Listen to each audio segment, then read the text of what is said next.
भाई मुझे 2 kilo chicken बना दो जल्दी से, मुझे देर हो रही है, मुझे जाना है। अरे इतनी भी क्या जल्दी है मैडम, एक नजर इधर भी देख लो, हम भी यहाँ खड़े हैं। तुम कौन से मेरे भाई लगते हो जो मैं तुम्हारी तरफ देखूं? अरे भाई का तो पता नहीं, अगर तुम चाहो तो हम तुम्हारे पिया जरूर बन सकते हैं मेरी जान। इंस्पेक्टर तमीज से बात करो, तुम्हें ऐसी बातें करते हुए शर्म आनी चाहिए।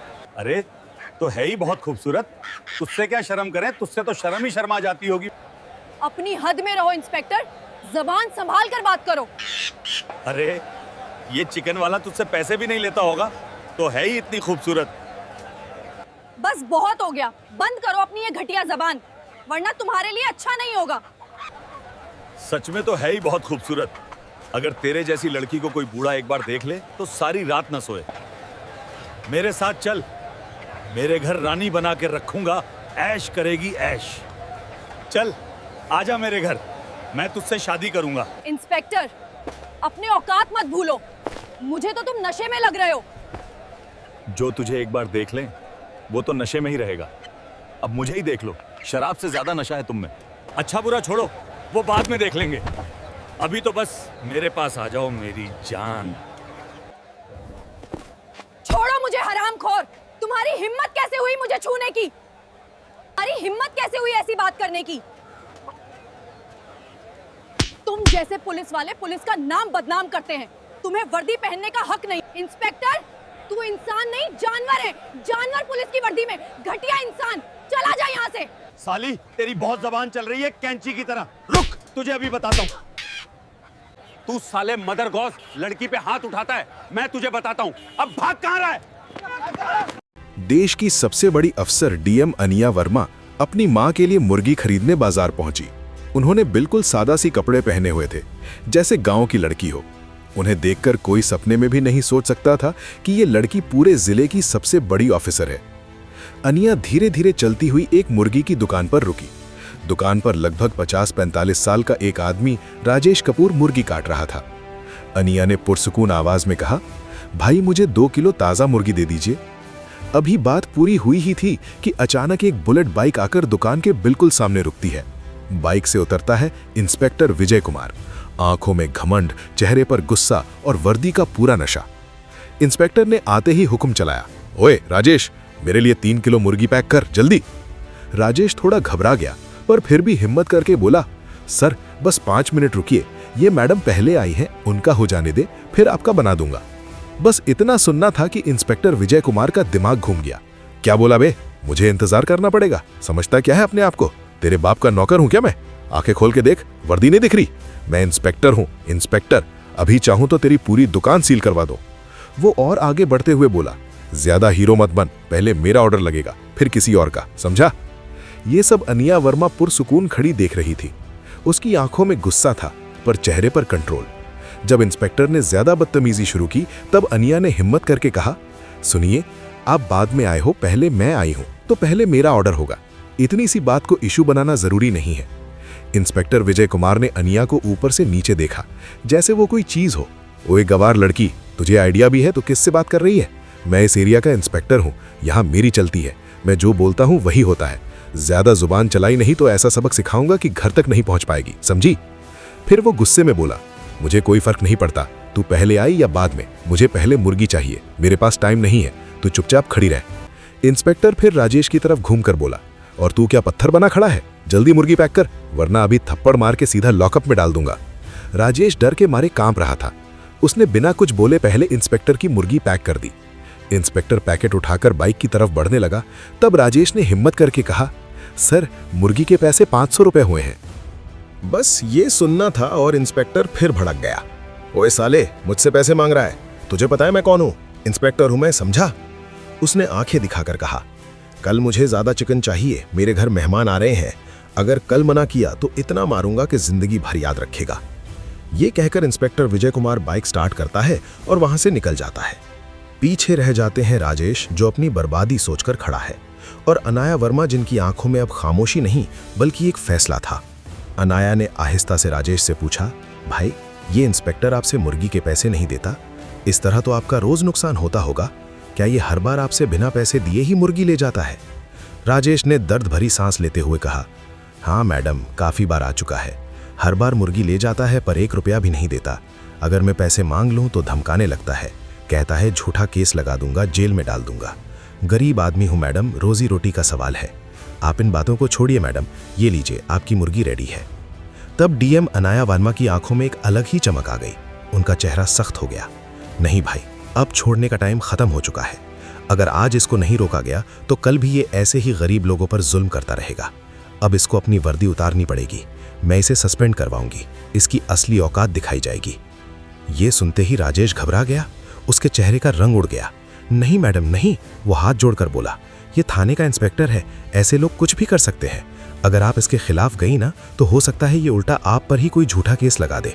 वो डर के मारे बोला, ऐसे लोगों से उलझना ठीक नहीं होता, रहने दे, इनका हिसाब ऊपर वाला खुद कर लेगा। अनाया बिल्कुल पुरसुकून थी। हाँ, ऊपर वाला भी है लेकिन मैं भी हूँ। फिर उन्होंने सीधा सच बोल दिया, मैं कोई आम लड़की नहीं हूँ, मैं इस जिले की डीएम अनाया वर्मा हूँ। अनाया की आंखें फैल गईं। अनाया आगे बोली, मैं जब चाहूँ इस इंस्पेक्टर को सस्पेंड करवा सकती हूँ। अब तक ये इसलिए बच गया क्योंकि ये मेरी नज़र में नहीं आया, लेकिन अब आ गया है।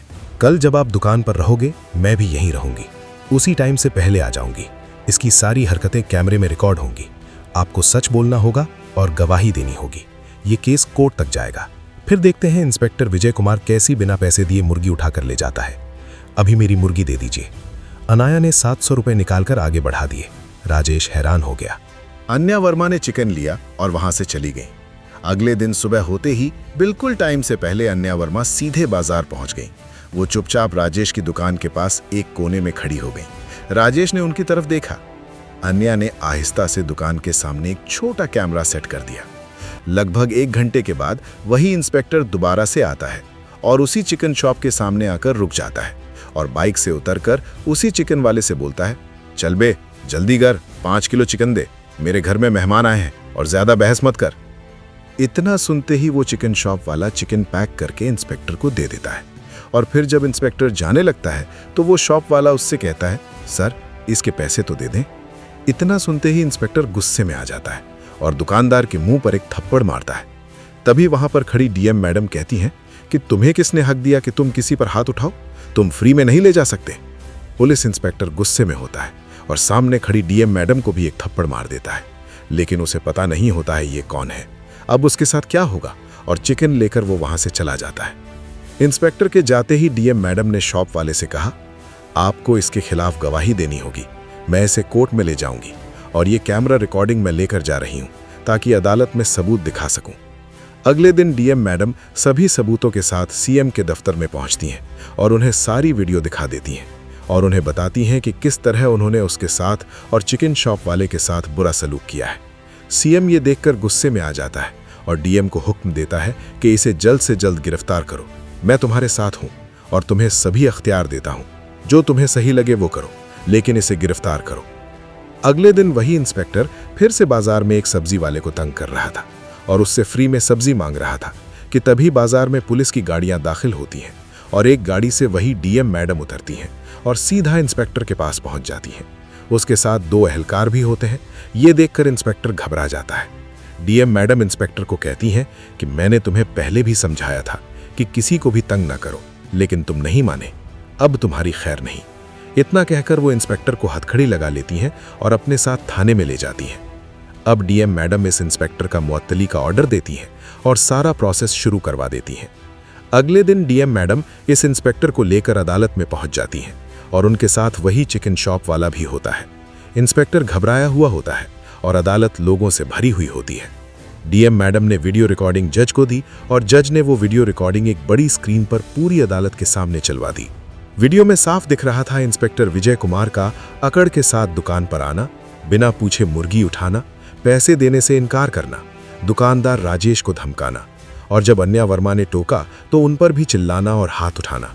हर सीन एक एक पढ़ के सबके सामने आ रहा था। वीडियो खत्म होते ही कोर्ट रूम में सन्नाटा छा गया। डीएम मैडम ने भी इंस्पेक्टर के खिलाफ गवाही दी और उसके बाद उस चिकन वाले ने भी इंस्पेक्टर के खिलाफ गवाही दी।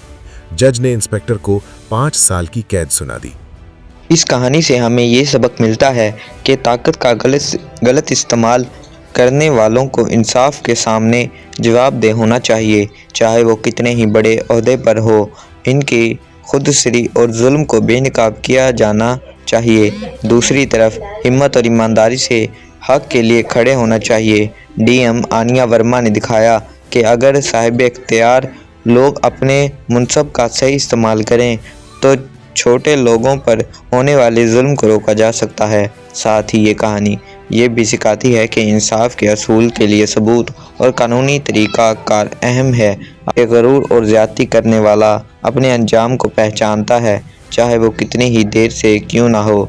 ये कहानी मुकम्मल तौर पर फर्जी है, हकीकत से कोई ताल्लुक़ नहीं है। इसका मकसद किसी भी इदारे या मज़हब या कोई कौम या कोई शख्सियत किसी को भी टारगेट बनाना नहीं है। ये सिर्फ माशरे में आगाही के लिए बनाई गई है ताकि कोई किसी के साथ नाइंसाफ़ी ना करे। अगर आपको हमारी ये स्टोरी अच्छी लगी हो तो हमारे चैनल को सब्सक्राइब करें और हमारी वीडियो को ज़्यादा से ज़्यादा दोस्तों के साथ शेयर करें।